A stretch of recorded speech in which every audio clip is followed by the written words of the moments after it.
एक बार गोपालपुर नाम का एक गांव में हर व्यक्ति किसान था। उस गांव को किसानों का गांव कहा जाता था, क्योंकि लोगों को खेती के अलावा कुछ और नहीं आता था। गांव वाले ज्योतिषी को बहुत मानते थे। एक बार उनके गांव में जाने माने ज्योतिषी का आगमन हुआ। सभी गांव वाले उस ज्योतिषी के पास पहुंचे और गांव का भविष्य जानना चाहा। ज्योतिषी ने भविष्यवाणी करते हुए कहा कि अगले 10 साल तक इस गांव में बारिश नहीं होगी। पानी की एक एक बूंद के लिए गांव वाले तरस जाएंगे। गोपालपुर गांव में अकाल पड़ेगा। ज्योतिषी ने सभी गांव वालों से कहा कि यदि तुम सब अपने और परिवार की जान बचाना चाहते हो तब इस गांव को खाली कर किसी दूसरे गांव में बसने के लिए चले जाओ। उनकी बातें सुनने के बाद सभी गांव वाले बेचैन हो उठे। उन्होंने घर जाकर सामान बांधना शुरू किया और सबने फैसला लिया कि वे अगली सुबह ही गांव खाली कर देंगे। उस गांव में एक परिवार ऐसा था जो किसी ज्योतिषी और भविष्यवाणी पर कभी यकीन नहीं करता था। उस परिवार का मुखिया, जिसका नाम हरिया था, उसने अपनी बीवी और बच्चों से कहा कि वे गांव छोड़कर नहीं जाएंगे और ये सब बेकार की बातें हैं। इतने साल तक सूखा पड़ ही नहीं सकता। जब गांव वालों को पता चला कि हरिया उनके साथ नहीं चल रहा है, तब गांव के कुछ बुजुर्ग और बड़े व्यक्ति उसके पास पहुंचे और उसे गांव के साथ चलने के लिए कहा। लेकिन हरिया अपनी ही जिद पर अड़ा रहा और उसने सभी गांव वालों के साथ जाने से इनकार कर दिया। अगली सुबह हरिया और उसके परिवार को छोड़ बाकी सभी लोग गांव छोड़कर चले गए। पूरा गांव खाली था, सब लोग जा चुके थे। हरिया को समझ नहीं आ रहा था कि क्या किया जाए, क्योंकि एक तरफ ज्योतिषी की भविष्यवाणी और दूसरी तरफ पूरे गांव का खाली हो जाना।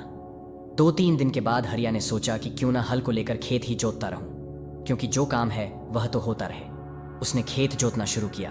पहले दिन निराश हताश होकर ही वह घर लौटा और यही सिलसिला 3-4 दिन तक चलता रहा। हफ्ते बीत जाने के बाद एक दिन हरिया अपनी खेत पर हल जोतने पहुंचा। वह हल जोत ही रहा था कि एक छोटा सा बादल का टुकड़ा उसकी खेत के ऊपर आकर देखने लगा कि पूरा गांव खाली होने के बाद यही एक किसान अपना खेत जोत रहा है, जबकि सारे लोग 10 साल तक बारिश नहीं। ये बात सोचकर गांव से चले गए हैं और चारों तरफ सूखा पड़ा हुआ है। उसने किसान से पूछा, अरे ओ किसान, क्या तुम बेवकूफ हो? सारे गांव वाले चले गए लेकिन तुम अकेले ही खेत जोत रहे हो। ये सुनकर किसान ने बादल से कहा, क्या आपको पता है कि मैं खेत क्यों जोत रहा हूँ? इसके पीछे एक बड़ी वजह है।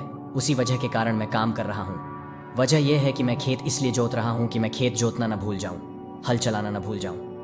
आपका तो पता नहीं कि आप कब बरसोगे, लेकिन अगर मैं हल चलाना भूल गया तो मैं अपनी जिंदगी में करूंगा भी क्या? बादल ने सोचा कि ज्योतिषी ने तो भविष्यवाणी कर दी है कि 10 साल तक हम बरसेंगे नहीं। अगर हम बरसेंगे नहीं तो कहीं हम बरसना न भूल जाएं। वहां और भी बादल इकट्ठा हो गए और जमकर बारिश होने लगी। दोस्तों, ये छोटी सी कहानी हमें अपनी लाइफ में एक बड़ी सीख देती है कि किस्मत या भाग्य हमेशा उसी का साथ देती है जो मेहनत करता है।